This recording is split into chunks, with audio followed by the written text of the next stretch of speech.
ஓம் செல்வ கணபதி பகவான் அருளால் தனுசு ராசி நேயர்களுக்கு நன்மைகள் உண்டாகட்டும், வேலை கிடைக்கட்டும், கடன் விலகட்டும், நீங்கள் நினைத்த வாழ்க்கை அமையட்டும். விநாயகப் பெருமான் பாதம் சரணடைந்தால் 9 கிரகங்கள் தோஷங்கள் நமக்கு வராது.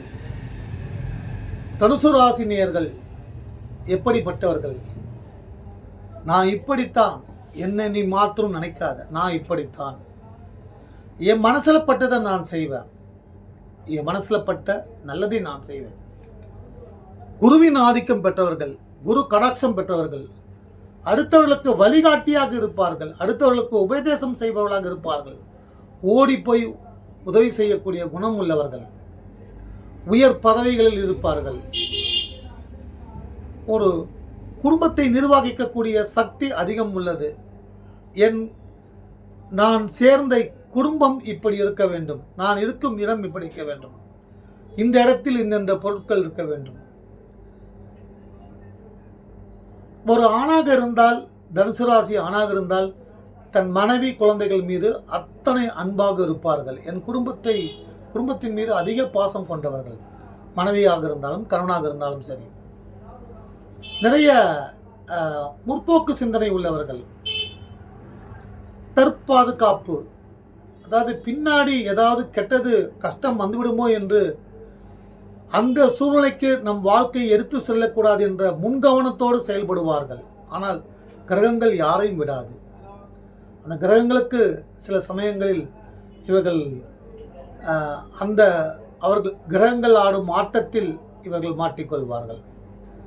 7 சனி, 3ஆம் இடத்தில் சனி, தனுசு ராசிக்கு 3ஆம் இடத்தில் சனி, 4 கேது, சுகஸ்தானத்தில் பாம்பு, 6ஆம் இடத்தில் குரு, உறவுகள் எல்லாம் பகை, 6ஆம் இடத்தில் சந்திரன், 7ஆம் இடத்தில் செவ்வாய், அடுத்து புதனும் சூரியனும் 9ஆம் இடத்தில் பாக்கியஸ்தானத்தில் சூரிய பகவான் ஆட்சி பலம் பெற்று உள்ளார். 10இல் சுக்கிரனும் கேதுவும். இது தற்போதைய கிரகநிலைகள். அமிர்த யோகம் என்று குளிகை நேரம் என்று வரும். குளிகை நேரம் மங்களவாரம் என்றாலே, நீ செவ்வாய்க்கிழமைனாலே பார்த்தீங்கன்னா எல்லா நாட்களை விட அதிகமான நன்மைகள் செய்யக்கூடிய தினம் செவ்வாய்க்கிழமை. மங்களவாரம், மங்களம் என்று பெயர் வேறு எதுக்கும் கொடுக்கல. திங்கக்கிழமைக்கோ புதன்கிழமைக்கோ வேலைக்கிழமைக்கோ கொடுக்கல. ஆனால் செவ்வாய்க்கிழமை தான் மங்களவாரம். வடநாட்டில் மங்களவாரத்தில் கல்யாணமே பண்ணுவாங்க.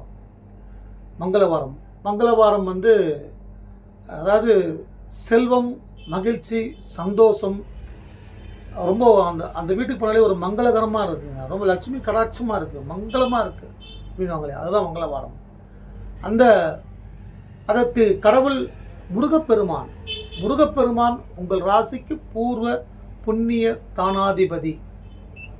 முருகப்பெருமானை வழிபட செவ்வாய்க்கிழமை என்று முதல் பிள்ளையாருக்கு அருகம்புல் வைத்து கற்பூர தீபம் ஏற்றி வணங்கிவிட்டு, அதன் பிறகு செவ்வாய் நவகிரகத்தில் இருக்கக்கூடிய செவ்வாய்க்கும் முருகப்பெருமானுக்கும் அர்ச்சனை செய்து தீபம் ஏற்றி வழிபட்டால் செய்வினை தோஷம், பில்லி சூனியம், கந்த சஷ்டியில் வரும் பில்லி சூனியம் இதெல்லாம் போகும்னு சொல்லி, காற்று கருப்பு, வாழ்க்கையில் கெட்டது நடக்குது, டெவலப்மெண்ட்னே இல்லைன்னா முருகப்பெருமானை நீங்கள் வழிபடுறது யோகம் உண்டாகும். குருவும் செவ்வாயும் சேர்ந்த ஒரு ஸ்தலம் திருச்செந்தூர் முருகப்பெருமான். அந்த கோயில் சென்று வழிபடுவது யோகம் உண்டாகும். உங்கள் ராசிக்கு அதிக நன்மைகள் செய்யக்கூடிய கிரகம் சனீஸ்வர பகவான். தனாதிபதி, தன குடும்பஸ்தானாதிபதி, வாக்குஸ்தானாதிபதி சனி பகவான் 2ஆம் வீட்டுக்குரியவர். சனி பகவானுக்கு எல்தீபம் ஏற்றி அர்ச்சனை செய்தால் எதிரிகள் உங்களை அழிக்க வேண்டும் என்று நினைத்தால் அவர்கள் விலகி சென்று விடுவார்கள்.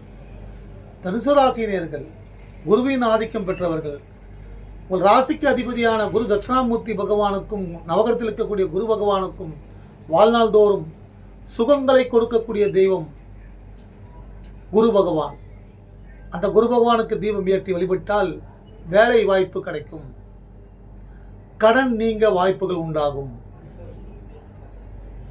ரொம்ப வருஷமாக வேலை இல்லாமல் ஒரு வேலைக்கு போயிருந்தேன். நான் சொந்தமாகவே கம்பெனி வச்சுருந்தேன். அந்த கம்பெனி லாஸ் ஆயிடுச்சு. அது மறுபடியும் இயக்க முடியுமா என்றால், வருகிற புது வருடம் உங்களுக்கு புது வாழ்க்கை அமையும். தனுசு ராசினியர்களுக்கு, மாணவர்களுக்கு ஒரு அற்புதமான காலகட்டம் இது. புதனின் பார்வை உங்கள் தனஸ்தானத்தின் மீது, குடும்பஸ்தானத்தின் மீது நிறைய நல்ல மாற்றங்கள், யோகம் உண்டாகும். மாணவர்களுக்கு இந்த ஆவணி மாதம் மேன்மை, நிறைய நன்மைகளை கொடுக்கும். 6ல் குரு, ஊரில் பகை என்பார்கள். உறவுகள் தேடி தேடி பகையை உருவாக்குவார்கள். அந்த பகைக்கு நீங்கள் பலிகடாகாமல் இருக்க பேசும் வார்த்தையில் நிதானம், பொறுமை, அமைதி இருந்தால் எந்த கெட்டதும் வராது. தனுசு ராசிக்காரர்களுக்கு கடந்த, அதாவது 7 சனி பாதிப்பு தான். கடந்த குரு பயிற்சியிலிருந்தே கொஞ்சம் பின்னடைவு, நிறைய பின்னடைவு அதாவது குடும்பம் அமைதியாக கட்டுக்கோப்பாக வச்சிருந்த குடும்பம் இப்போ வந்து என்னையே கேள்வி கேட்குற அளவுக்கு வந்துருச்சு. என் பிள்ளைக்கு திருமணம் ஆகலை, என்னுடைய குழந்தைகளுக்கு திருமணம் ஆகலை, எனக்கே திருமணம் ஆகலை அப்படின்னு சில பேர்கள், ஒவ்வொரு வயதில் உள்ளவர்கள் அனைவர்களுக்கும் இந்த பதிவு. தனுசு ராசியில் மிகப்பெரிய வசதி படைத்தவர்கள் நிறையா இருக்காங்க, பெரிய கோடீஸ்வரர்கள் இருக்காங்க. அவங்களுக்கு மேலும் மேலும் செல்வங்கள் உண்டாக, சந்தோஷம் உண்டாக, மகிழ்ச்சி உண்டாக, ஆரோக்கியம் உண்டாக இறைவன் அருள் புரியட்டும். தனுசு ராசி நேயர்கள், பில் உங்கள் ராசிக்கு ஒரு எம்பளம் கொடுத்துருப்பாங்க, சிம்பிள். அது பார்த்தீங்கன்னா வில்லு வந்து விடுற மாதிரி இருக்கும். போர்க்குணம் நிறைந்தவர்கள், மூல நட்சத்திரக்காரர்கள், மிக மிக மிக தைரியசாலி. மூல நட்சத்திரக்காரர்களை திருமணம் செய்தால் யோகம் உண்டாகும். பூராடம் நட்சத்திரக்காரர்கள் அன்பிற்காக, பூராடம் நட்சத்திரக்காரர்கள் தனக்கு பிறந்த குழந்தைகள் மீது அன்பு, பாசம் அப்படியே கொட்டுவாங்க. கணவர் மீது அவ்வளோ பாசம் வச்சுருப்பாங்க. கணவனாக இருந்தாலும் பிள்ளைகள் மனைவி மீது அவ்வளோ பாசம் வச்சுருப்பாங்க. அதெல்லாம் இந்த 7 சனியில் கேள்வி கேட்குற மாதிரி சில வருந்தக்கூடிய விஷயங்கள்லாம் வந்திருக்கும். ஒரு சிலர்கள் கணவன் மனைவி பிரிந்திருக்கலாம். ஒரு சிலருக்கு உடல் ஆரோக்கிய பிரச்சனைகள் வந்திருக்கலாம். கால் வலி, மூட்டு வலி, வயிறு சம்பந்தமான பிரச்சனைகள், காது சம்பந்தமான பிரச்சனைகள், இருதய பிரச்சனைகள் போன்றவையெல்லாம் வந்திருக்கும். ஆஞ்சநேயர் பகவானை வழிபடுங்கள், வாழ்க்கையில் சுப மாற்றங்கள் ஏற்படும். வயதில் மூத்தவர்களுக்கெல்லாம் எங்களுக்கெல்லாம் எதுவும் சொல்ல மாட்டீங்களா நிறைய பேர் கேட்டிருக்காங்க. வயதில் மூத்தவர்கள் ஒரு 50 வயசு, 40 வயசுனாலேயே நீங்கள் 35 வயசுலேயே நீங்கள் திட்டம் போடணும்.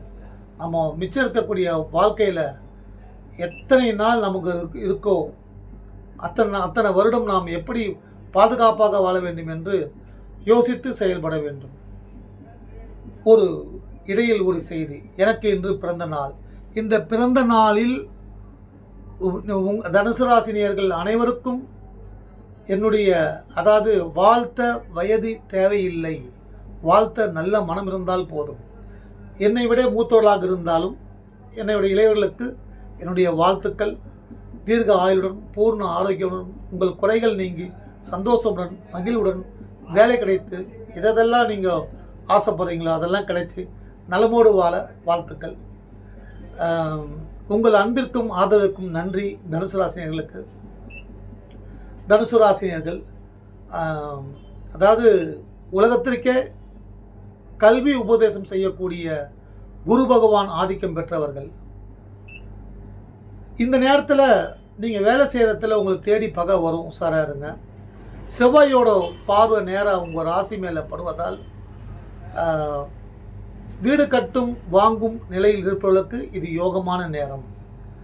4ஆம் இடம், 7ஆம் இடம், 8ஆம் இடம் செவ்வாயின் பார்வை, சுகஸ்தானத்தின் மீது பார்வை, அதாவது மன்னிக்கும் 10ஆம் இடத்தின் மீது செவ்வாய் பார்வை, அடுத்து 7ஆம் இடத்தின் மீது செவ்வாய் பார்வை, 8ஆம் இடம் தனஸ்தானத்தின் சனி வீட்டின் மீதும் செவ்வாய் பார்வை.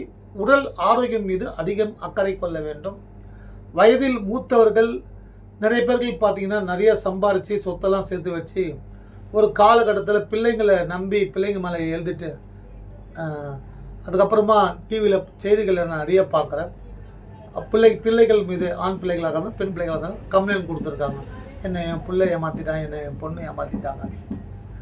அப்படின்ட்டு. கொஞ்சம் அந்த 35-40 வயசுனாலேயே எதிர்கால வாழ்க்கைய ஒவ்வொரு பார்ட்டாக பிரிச்சுங்க. நம்ம என்ன செய்யணும், நம்ம எந்த நிலைமையில் இருக்கோம். 30 வயசில் ஒரு சின்ன இடம் வாங்கி போட்டிங்கன்னா, அது 50-55 வயசில் நீங்கள் திருமணமாகும் நிலையில், படிக்கின்ற நிலையில் உள்ள உங்கள் பிள்ளைகளுக்கு அந்த நிலம் ஆலமரமாக இருந்து பல கோடிகளை தரும். வேறு எதுலேயும் லாபம் நிரந்தரம் அல்ல. நிலம், வீடு வாங்கி போடுவது யோகம் உண்டாகும். அதுக்கு இப்போ யோகமான நேரம், செவ்வாயோட பார்வை நேரம் இருக்குது. நிறைய நன்மைகள் உண்டாகும். அடுத்த வருடம் நீங்கள் நினைத்ததை சாதிக்கக்கூடிய போகும் நல்ல நேரம். குரு பகவான் உங்கள் ராசியை பார்க்க போகிறார். விரயஸ்தானத்தின் மீது குருவின் பார்வை. நிறைய சங்கடங்கள், நிறைய பிரச்சனைகள், பணம் நிறைய வருகிறது, ஆனால் அது எல்லாமே விரயமாக போகிறது என்று பலர். அவர்களுக்கு லட்சுமி நரசிம்மரை வழிபடுங்கள். எதிர்ப்புகளும் விலகும். லட்சுமி அன்னையின் அருட்கடாட்சம் உங்களுக்கு கிடைக்கும். பணம் கிடைக்கும். அடுத்து, திருமணமாகாதவர்களுக்கு ராகு கேது தோஷம் இருந்தால் திருக்காளஹஸ்தி ஒரு முறை சென்று வாருங்கள். அல்லது உங்கள் வீட்டில் அருகாமையில் இருக்கக்கூடிய, கடவுள் எல்லா இடத்துலையுமே இருக்கார், வீட்டில் அருகாமையில் இருக்கக்கூடிய ராகு கேது, நவகிரகத்தில் இருக்கக்கூடிய ராகு கேது கிரகங்களுக்கு தீபம் ஏற்றி அர்ச்சனை செய்து வழிபட்டு வந்தால் தோஷம் விலகும். செவ்வாய் தோஷம் இருந்தால் செவ்வாய்க்கு முருகப்பெருமானை வழிபடுங்கள். நவகிரகத்தில் அங்காரக பகவான் செவ்வாய் என்று ஒரு கிரகம் இருக்கும். அதற்கு தீபம் ஏற்றி செவ்வாய்க்கிழமை என்று வழிபட்டால் செவ்வாய் தோஷம் நீங்கி நல்ல வரன் அமையும். தனுசு ராசினியர்களுக்கு செவ்வாய்க்கிழமை என்று குளிகை நேரம் என்று ஒன்று 12 to காலையில் மதியம் 12லேருந்து 1:30 வரைக்கும் அக்ஷய திதின்னு சொல்லி நிறையா சொல்லுவாங்க. நிறைய எத்தனையோ கடன் வாங்கிலாம் நகை வாங்குவாங்க. அக்ஷய திதி ஒரு 30 ஆண்டுகளாக அது இருக்குது. 30 வருஷமாக ஒரு பிரபலமாக அதிகமாக ரொம்ப வருஷமாக இருக்குது. அதில் அதிகமான பிரபலம் 30 ஆண்டுகள் தான். அந்த திதியில் தங்கம் வாங்கினா பல மடங்கு பெருகும் என்று. குளிகை நேரத்தில் தங்கம் வாங்குங்கள். கடன் வாங்காதீங்க. கடன் வாங்கினா திருப்பி கொடுக்க முடியாது. குளிகை நேரம், அந்த நேரம் செய்யக்கூடாது. பார்த்திங்கன்னா திருமணம் செய்யக்கூடாது. அப்புறம் மரணம், அந்த நிறைய பேர் இந்த குளிகை நேரம் பார்ப்பாங்க. ஒருத்தர் தவறிட்டாங்கன்னா அதை எடுக்கிறதுக்கு டைம் பார்ப்பாங்க. அதை செய்யக்கூடாது. மருத்துவமனையில் அறுவை சிகிச்சை செய்யக்கூடாது குளிகை நேரம். ஆனால் மற்ற எல்லா வீடு ரிஜிஸ்ட்ரேஷன், வீடு பார்க்க போகலாம், பெண்ணு பார்க்க போகலாம், மாப்பிள்ளை பார்க்க, பெண் பார்க்க, நிறைய சுப விரயங்கள், நிறைய நகைகள் வாங்குவது, தங்கம் வாங்குவது அந்த நேரத்தில் வாங்கினால், குளிகை நேரத்தில் வாங்கினால் நிறைய தங்கங்கள் சேர்ந்து கொண்டே இருக்கும். அந்த நேரத்தில் செவ்வாய்க்கிழமை மங்களமான நேரம். அடுத்து, இப்போ இருக்கக்கூடிய கிரக நிலைகள், சூரிய பகவான் பாக்கியஸ்தானாதிபதி ஆட்சி பலம் பெற்று உள்ளார். மாணவர்களுக்கு எந்த தடையும் இல்லை. படிப்பு சிறப்பாக இருக்கும். தடைகள் எதுவும் இருக்காது. மூதாதையர்கள் சொத்துக்கள் உங்களுக்கு சேரக்கூடிய வாய்ப்புகள் உண்டாகிறது. 12ஆம் இடத்தில் குருவின் பார்வை. குரு செவ்வாய் வீட்டை பார்க்கிறார். நிச்சயம் குரு மங்கள யோகம் உண்டு. அது சுப விரயமாக வீடு வாங்க, நிலம் வாங்க, கடன் வாங்குங்கள், தவறில்லை. ஆடம்பர பொருட்களை வாங்க கடன் வாங்காதுங்க. கடன் வாங்கினீங்கன்னா அதை விட ஒரு மிகப்பெரிய ஒரு, அதாவது நெருப்பு எடுத்துக்கிட்டு நம்ம தலையில் சொரிஞ்சுக்கிட்டால் எப்படி இருக்கும், அது மாதிரி தான். கடன் வாங்காதீங்க. கடன் ஒரு கொடிய நோய். பிரிந்த உறவுகள் ஒன்று சேரக்கூடிய நல்ல நேரம் இது. செவ்வாயின் பார்வை கொள்கிறார் உங்கள் ராசியின் மீது. கிரகநிலைகள், தனுசு ராசிக்கு 4ஆம் இடமான சுகஸ்தானத்தில் ராகு என்ற பாம்பு, ஜீவனஸ்தானத்தில் மீது ஒரு கேது. இது தற்போதைய கிரகநிலைகள். ஆனால் கேது மீது குருவின் பார்வை பதிவது ஓரளவுக்கு நல்லது. ஆனால் தொழிலில் சில நிறைய பணம் வெளியே அவுட்ஸ்டாண்டிங் முடங்கிடும். வியாபாரம் கொடுக்குறவங்க, ஆர்டர் கொடுக்குறவங்க திடீர்னு வேறு இடத்துல மாற்றிடுவாங்க. பேச்சு, பாம்பு தான் அந்த இதுக்கெல்லாம் 4ஆம் இடம் சுகஸ்தானம், சுகங்களை கெடுக்கும். அதனால் பேசும் பேச்சுக்களை நீங்கள் வெளியே இருந்தாலும் வீட்டில் இருந்தாலும் அழகான வார்த்தைகளை பயன்படுத்துங்கள். பிள்ளைகளிடம் அன்பு, அதாவது ஏன்னா நீங்கள் அதெல்லாம் அறிவாளி. தனுசு ராசிக்காரங்க இயற்கை அறிவாளி. என்னதான் இருந்தாலும் கிரகங்கள் என்ன திசை எடுக்குது உங்களுக்கு, முதல்ல பார்த்தீங்கன்னா கேது தசை ஆரம்பமாகும். அதுக்கப்புறமா சுக்கிர தசைக்கு அப்புறமா சூரிய தசை, சூரிய தசைக்கு அப்புறமா சந்திர தசை, சந்திர தசைக்கு அப்புறமா செவ்வாய் தசை, ராகு தசை ஒரு 50 வயசில் ராகு தசை போயிட்டு இருக்கும். 60 வயசுக்கிட்ட பார்த்தீங்கன்னா சனி மகா தசை இருக்கும். அப்புறமா புதன் தசை 70 வயசுக்கிட்ட வரும். இத்தனை தசை. ஆனால் எல்லா புத்திகளும் வரும்.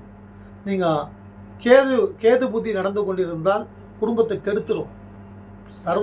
சில பேர்கள் பார்த்தீங்கன்னா தனுசு ராசிக்காரர்கள் கோட்டீஸ்வரலாக இருப்பாங்க, சில பேர் மத்தியமாக இருப்பாங்க, சில பேர் பார்த்தீங்கன்னா அப்படியே தரித்திரம் பிடிச்ச மாதிரி தொடர்ச்சியான கஷ்டங்கள், தொடர்ச்சியாக வேதனை. கணவன் மனைவி வீட்டுக்குள்ளே வந்தாலே குடும்பம் அப்படியே வெடிச்சு போயிடும். அது மாதிரிலாம் இருக்கும். கேதுவோட ஆதிக்கம் இருந்தால், கேது புத்தி நடந்து கொண்டிருந்தால், எந்த தசையாக இருந்தாலும் கேது நடந்தால் நீங்கள் பிள்ளையார் வழிபாடு, ஆஞ்சநேயர் வழிபாடு, யமகண்டத்தில் கேது பகவானுக்கு தீபம் ஏற்றி வழிபடுவது தோஷங்கள் நீங்கும். நாகம் உள்ள அன்னை தெய்வங்களை வழிபடுவது கேதுவின் சக்தி குறையும், நன்மை உண்டாகும். அதுவே உங்களுக்கு சுக்கிர புத்தியாக இருந்தால் நவகிரகத்தில் இருக்கக்கூடிய சுக்கிர பகவானை வழிபடுங்கள். ஸ்ரீரங்கநாதர் படுத்து கொண்டிருப்பார், அவருக்கு ஒரு அர்ச்சனை பண்ணுங்க. சுக்கிர புத்தி வாழ்க்கையில் திடீர் நல்ல நல்ல மாற்றங்கள். சுக்கிரன் செல்வத்துக்கு அதிபதி, ஜொலிக்கும் வைரம். சுக்கிரம் என்றால் வைரம். சுக்கிரனுக்கு உகர்ந்த ஸ்டோன் எதுன்னா நேச்சுரல் ஸ்டோனில் டைமண்ட் எப்படி ஜொலிக்கும், டைமண்ட் எப்படி விலை உயர்ந்ததாக உள்ளது, அதுபோல் நம் வாழ்க்கை விலை உயர்ந்த வாழ்க்கையை கொடுக்கும் சுக்கிர பகவானை வழிபடுவது. அடுத்து வரக்கூடிய சூரிய தசை, பாக்கிய ஸ்தானாதிபதி தசை. சூரிய பகவான் லட்சுமி நரசிம்மரை தனுசு ராசி நேயர்கள் வழிபட்டால், பெண்கள் அதிகமாக வழிபட்டால் தங்க ஆபரண நகைகள் உங்களுக்கு சேரும். ஆண்கள் கணவன் மனைவியாக வழிபட்டால் உங்கள் வீட்டில் இருக்கக்கூடிய வீடு நிலம் பிரச்சனைகள் விலகும், வழக்குகள் உங்களுக்கு சாதகமாக தீர்ப்பு வரும். உங்கள் வீட்டில் திருமணமாகாத குழந்தைகள் இருந்தால் திருமணம் நடக்கும். அடுத்து சந்திர தசை நடந்து கொண்டிருந்தால் வெங்கடேச பெருமாளுக்கு தீபம் ஏற்றி வழிபடுவது. அடுத்து நவகிரகத்தில் இருக்கக்கூடிய சந்திர பகவானுக்கு, சந்திர புத்திக்கு அர்ச்சனை செய்வது. அன்னை பார்வதி அன்னையை வழிபடுவது. பராசக்தி, பார்வை, அம்பிகை, சிவபெருமானின் மனைவி அன்னை பார்வதி, பராசக்தி. எந்தெந்த கோயிலில் ஒவ்வொரு நாமங்கள் இருக்கும், அந்த எதுவாக இருந்தாலும் இந்த பார்வதி பராசக்தி அதுக்குள்ள ஐக்கியமாகும். அவங்கள வழிபட நிறைய நன்மைகள் உண்டாகும். செவ்வாய் புத்தி நடக்குதுன்னா நீங்கள் முருகப்பெருமானை வழிபடுவது. நிறைய நல்ல மாற்றங்கள். பிரிந்த சகோதர சகோதரிகள் ஒன்று சேர்வார்கள், கணவன் மனைவி ஒன்று சேர்வார்கள். செவ்வாய் ரத்தம் சம்பந்தப்பட்ட கிரகங்கள். வாரிசுகள் பிரிவாக இருந்தால் அது அந்த பிரிந்த உறவுகள் ஒன்று சேர்வார்கள். குழந்தை வாரிசுகள் உருவாகும் செவ்வாய் பகவானை வழிபட்டால். அடுத்து ராகு புத்தி நடந்து கொண்டிருந்தால் ராகு புத்திக்கு துர்கை அம்மனை வழிபடுவது. நவகிரகத்தில் இருக்கக்கூடிய ராகு பகவானுக்கு ராகு காலத்தில் தீபம் ஏற்றி வழிபடுவது யோகம் உண்டாகும். அதன் பிறகு குரு தசைனாலே கொஞ்சம் பொதுவாக பார்த்தீங்கன்னா உங்கள் ராசிக்கு அதிபதி அவர் தான். இது பொதுவான பலன்கள் தான். உங்கள் சுய ஜாதகத்தில் கிரகங்கள் எங்கெங்கு அமர்ந்து கொண்டு திசை நடக்குது, யார் சாரத்தில் அமர்ந்து திசை நடக்குது, அந்த தசாநாதனில் என்ன புத்தி நடக்குது, அதன்படி தான் வாழ்க்கை இருக்கும். அதுக்கப்புறமா சனி தசை நீங்கள் பயணித்து கொண்டிருந்தால் சனீஸ்வர பகவான் யோகங்களை கொடுப்பார். 3 தலைமுறைக்கு உண்டான சொத்துக்களை கொடுப்பார். உங்கள் சுய ஜாதகத்தில் சனி பகவான் நல்ல இடத்தில் அமர்ந்திருந்தால் அல்லது பாதகமாக இருந்தால் சனீஸ்வர பகவானுக்கு எல்தீபம் ஏற்றி வழிபடுவதன் மூலமாக உங்கள் வாழ்க்கையை மாற்றிக்கொள்ளலாம். பிடிவாதம் நிச்சயம் தவிர்த்து விடுங்கள். ஏன்னா தனுசு ராசினியர்கள் உங்களுக்கு அறிவுரை சொல்ல யாரும் கிடையாது. ஆனால் சில கருத்துக்களை யார் வேண்டும் என்றாலும் சொல்லலாம். வாழ்க்கையில் நிறைய பாடம் கிடைக்கும், நிறைய அனுபவங்கள் ஒவ்வொருத்தருக்கும். நானும் என் வாழ்க்கையில் எத்தனையோ மேடு பள்ளங்கள் கடந்துதான் பயணித்து கொண்டிருக்கிறேன். இன்று என் பிறந்த நாள். உங்களுடைய அன்பிற்கும் ஆதரவுக்கும் நன்றி. ஆனால் என் முயற்சிகளை எதிலுமே எனக்கு எந்த நேரம் வந்தாலும் என்னுடைய உழைப்பும் முயற்சியும் தவறுவிட்டதே கிடையாது. 7.5 சனி உங்களுக்கு முடியுது. நிறைய நன்மைகள் நடக்கப் போகுது. முயற்சிகளை தொடர்ந்து செயல்படுங்கள். விமர்சனங்கள் யார் உங்களை பற்றி எப்படி பேசினாலும் அவற்றை எல்லாம் இந்த காதில் வாங்கி இந்த காதில் விட்டுட்டு, இல்லை காதிலே வாங்காமல் விட்டுட்டு உங்களுடைய முயற்சியில் நீங்கள் குறிக்கோளாக இருங்க. நிச்சயம் வேலை வாய்ப்பு கிடைக்க குரு பகவானை வழிபடுங்கள். உங்கள் வாழ்க்கையில் பல பல மாற்றங்கள் ஏற்பட போகிறது. ஆவணி மாதம் நிறைய நன்மைகளை கொடுக்கும். வாழ்க வாழ்க. வணக்கம்.